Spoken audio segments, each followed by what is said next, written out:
Mes chers compatriotes, ouvrez grand les yeux, le vieux continent vacille, et dans les couloirs de Bruxelles, c'est la panique totale. Un séisme économique d'une violence inouïe vient de secouer l'Union. L'empire du milieu géant incontesté du commerce mondial a claqué la porte sans préavis. Les relations commerciales avec l'Europe sont suspendues. Une gifle monumentale aux conséquences colossales, des milliards envolés, des centaines de milliers d'emplois menacés. Elle est sur toutes les lèvres au cœur du tumulte. Ursula von der Leyen, chef de la Commission européenne, se retrouve clouée au pilori. Ses détracteurs l'accusent de jouer avec le feu, ses sanctions imprudentes et sa diplomatie bulldozer aurait allumé la mèche de la crise. Résultat, l'Union européenne tangue au bord de la paralysie. Les rouages logistiques se grippent, les usines s'éteignent les unes après les autres. Un scénario de cauchemar. Et si ce qu'on vit n'était que le prélude, le premier acte d'un choc économique global, ne bougez pas, la suite risque de secouer. Ce que vous allez entendre maintenant pourrait bien faire vaciller vos certitudes. Activez les notifications, lâchez un like et dites-nous ce que vous en pensez. On entre dans le vif. Le 1er août, c'est l'explosion. Pékin lâche une bombe diplomatique. La Chine, numéro 1 mondial du commerce avec un PIB qui frôle les 18 000 milliards de dollars, chiffre Banque mondiale 2024, coupe net ses échanges avec l'Europe. Selon les déclarations officielles venues de Pékin, ce coup de théâtre est une riposte directe contre les taxes douanières punitives de 38% imposées par Bruxelles sur les voitures électriques chinoises. Une mesure entrée en vigueur en juillet et qui a mis le feu aux poudres. En mai dernier, sur les planches bien lustrées de Bruxelles, Ursula von der Leyen avait lancé une pique sans détour. Selon elle, la Chine ne joue pas franc jeu. Pour défendre ses taxes douanières salées, elle brandissait fièrement un rapport qui accusait Pékin d'injecter chaque année pas moins de 300 milliards d'euros pour gonfler artificiellement ses industries. Du dopage économique selon Bruxelles. Mais Pékin ne s'est pas laissé faire. À peine un mois plus tard, en juin, la réponse est tombée comme un revers fulgurant des enquêtes anti-dumping à l'encontre du fromage, du lait et du porc européen. Résultat 2. 5 milliards d'exportations annuelles menacées de finir aux oubliettes. Nous voilà en 2025 et cette fois la fracture est nette.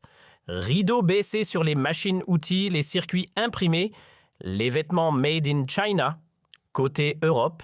Fini les voitures, les parfums de luxe ou les produits chimiques made in UE qui débarquent à Shanghai. Un marché colossal de 1,4 milliard de consommateurs vient tout simplement de s'évaporer. Et ce tremblement de terre commercial n'est pas né d'un coup de vent. Il trouve ses racines dans une série de provocations. Mes chers compatriotes, ouvrez grand les yeux, le vieux continent vacille, et dans les couloirs de Bruxelles, c'est la panique totale. Un séisme économique d'une violence inouïe vient de secouer l'Union. L'empire du milieu géant incontesté du commerce mondial a claqué la porte sans préavis. Les relations commerciales avec l'Europe sont suspendues. Une gifle monumentale aux conséquences colossales, des milliards envolés, des centaines de milliers d'emplois menacés. Elle est sur toutes les lèvres au cœur du tumulte. Ursula von der Leyen, chef de la Commission européenne, se retrouve clouée au pilori. Ses détracteurs l'accusent de jouer avec le feu, ses sanctions imprudentes et sa diplomatie bulldozer aurait allumé la mèche de la crise. Résultat, l'Union européenne tangue au bord de la paralysie. Les rouages logistiques se grippent, les usines s'éteignent les unes après les autres. Un scénario de cauchemar. Et si ce qu'on vit n'était que le prélude, le premier acte d'un choc économique global, ne bougez pas, la suite risque de secouer. Ce que vous allez entendre maintenant pourrait bien faire vaciller vos certitudes. Activez les notifications, lâchez un like et dites-nous ce que vous en pensez. On entre dans le vif. Le 1er août, c'est l'explosion. Pékin lâche une bombe diplomatique. La Chine, numéro 1 mondial du commerce avec un PIB qui frôle les 18 000 milliards de dollars, chiffre Banque mondiale 2024, coupe net ses échanges avec l'Europe. Selon les déclarations officielles venues de Pékin, ce coup de théâtre est une riposte directe contre les taxes douanières punitives de 38% imposées par Bruxelles sur les voitures électriques chinoises. Une mesure entrée en vigueur en juillet et qui a mis le feu aux poudres. En mai dernier, sur les planches bien lustrées de Bruxelles, Ursula von der Leyen avait lancé une pique sans détour. Selon elle, la Chine ne joue pas franc jeu. Pour défendre ses taxes douanières salées, elle brandissait fièrement un rapport qui accusait Pékin d'injecter chaque année pas moins de 300 milliards d'euros pour gonfler artificiellement ses industries. Du dopage économique selon Bruxelles. Mais Pékin ne s'est pas laissé faire. À peine un mois plus tard, en juin, la réponse est tombée comme un revers fulgurant des enquêtes anti-dumping à l'encontre du fromage, du lait et du porc européen. Résultat 2. 5 milliards d'exportations annuelles menacées de finir aux oubliettes. Nous voilà en 2025 et cette fois la fracture est nette. Rideau baissé sur les machines-outils, les circuits imprimés, les vêtements made in China, côté Europe. Fini les voitures, les parfums de luxe ou les produits chimiques made in UE qui débarquent à Shanghai. Un marché colossal de 1,4 milliard de consommateurs vient tout simplement de s'évaporer. Et ce tremblement de terre commercial n'est pas né d'un coup de vent. Il trouve ses racines dans une série de provocations bien calculées. L'étincelle, les sanctions imposées par von der Leyen sur les technologies chinoises. Pékin avait répliqué avec précision chirurgicale l'embargo sur les vins et spiritueux venus d'Europe. Juste pour la France, c'était 1 milliard d'euros partis en fumée. Faites le calcul, chaque seconde coûte 5 000 euros. Vous venez de lire ça en 10 secondes. Voilà 50 000 euros envolés. Le trou se creuse et ce ne sont pas les tremblements de terre qui en sont la cause, mais bien des décisions politiques signées de quelques mains bien connues. En à peine 7 années au sommet, Emmanuel Macron a réussi l'exploit d'alourdir la dette de plus de 300 milliards d'euros. Qui va éponger cette ardoise géante? Spoiler, ce ne sera pas lui. Trop occupé à signer des chèques à 10 chiffres pour l'Ukraine, pendant que nous, on suffoque sous le poids de ses choix. Et pendant ce temps-là, l'impôt devient un sport extrême. 127 milliards d'euros pompés en TVA, en prélèvement sur le revenu et en autres douceurs fiscales. Vos bulletins de salaire, ils s'évaporent plus vite que la glace en plein canicule. Et pendant que vous comptez vos centimes, les prix explosent, plus 22% sur le panier moyen en 3 ans. L'insécurité suit la même courbe, homicide, agression sexuelle, trafic en tout genre, tout grimpe. En 12 mois, les jeunes sont avalés par les écrans, les retraités voient leur système fondre comme un château de sable et les usines tirent le rideau les unes après les autres. Et pourquoi? Pour que vos impôts financent un cauchemar à ciel ouvert. Pourquoi détruire méthodiquement ce pays? La réponse tient en un mot: profit. Et pendant que le peuple rame, certains se gavent. Délit d'initiés, petits arrangements entre amis-ventes discrètes de nos richesses nationales, le jackpot est trop beau pour qu'il s'arrête. Et pourquoi le ferait-il? Aucun obstacle, aucune sanction, personne pour les faire trembler. Ceux qui se sont rebellés, écrasés, broyés, réduits au silence. Voilà la réalité. Soyons honnêtes, les amis. L'idée d'un renouveau miraculeux, c'est un conte pour enfants. Rien ne va se redresser. Les taxes continueront leur ascension infernale. L'insécurité va se répandre comme une tache d'huile et vos portefeuilles, eux, vont se vider jusqu'à l'os. Face à cette machine infernale, il ne reste qu'une option. Pensez à vous, à vos proches, devenir stratégiquement égoïstes, multiplier ses revenus. Oui, mais comment treimer plus?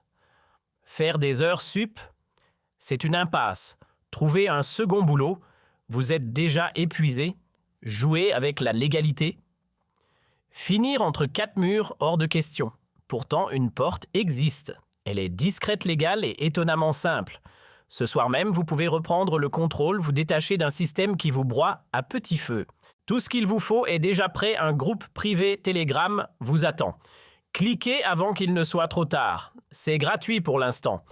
Revenons un peu en arrière, souvenez-vous, lorsque Pékin accusait l'Europe de camoufler son protectionnisme sous un vernis réglementaire. Et que faisait Madame von der Leyen? Elle montait au front à Strasbourg, lançant des menaces diplomatiques en clamant que l'Union ne plierait devant personne.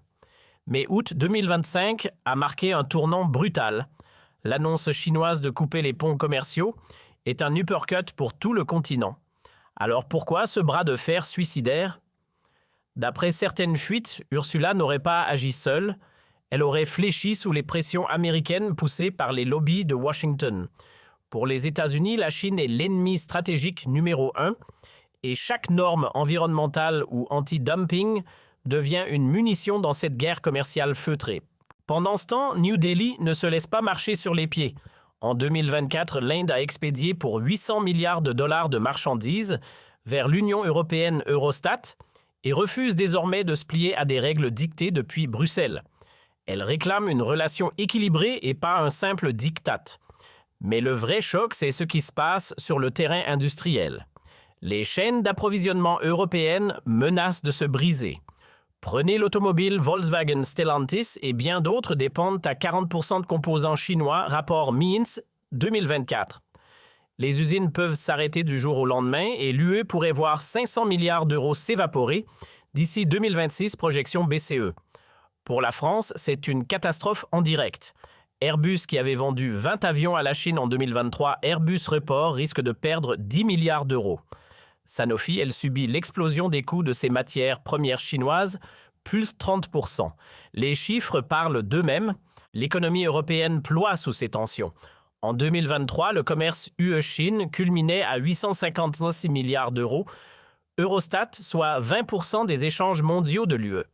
La Chine, premier partenaire commercial du continent, absorbe 9% des exportations européennes, de la machine-outil allemande au vin français le plus raffiné.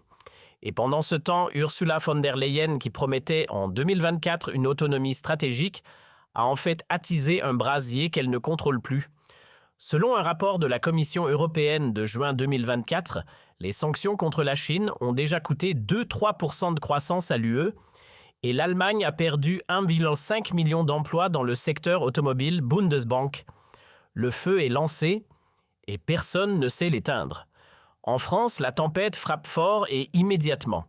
Renault, coincé par sa dépendance aux batteries chinoises, annonce des retards de production qui font trembler les chaînes. LVMH, dont 15% du chiffre d'affaires provient de Chine, voit son cours plonger de 8% à la Bourse de Paris. Pendant ce temps, les vignerons du Gers ou de Champagne, déjà étouffés par les normes européennes, redoutent une chute vertigineuse des exportations, un secteur qui vaut 12 milliards d'euros pour la France, France Agrimaire 2024. Les retraités de Lille ou de Dijon survivent avec des pensions gelées, tandis que les petites et moyennes entreprises de Vannes ou Albi ferment les unes après les autres, écrasées par la pression fiscale. L'industrie européenne semble à l'agonie. Volkswagen prévoit 10 000 suppressions d'emplois pour 2025. Siemens, elle réduit ses investissements en Chine, impactant 2 000 emplois supplémentaires. Le premier semestre 2025 est un massacre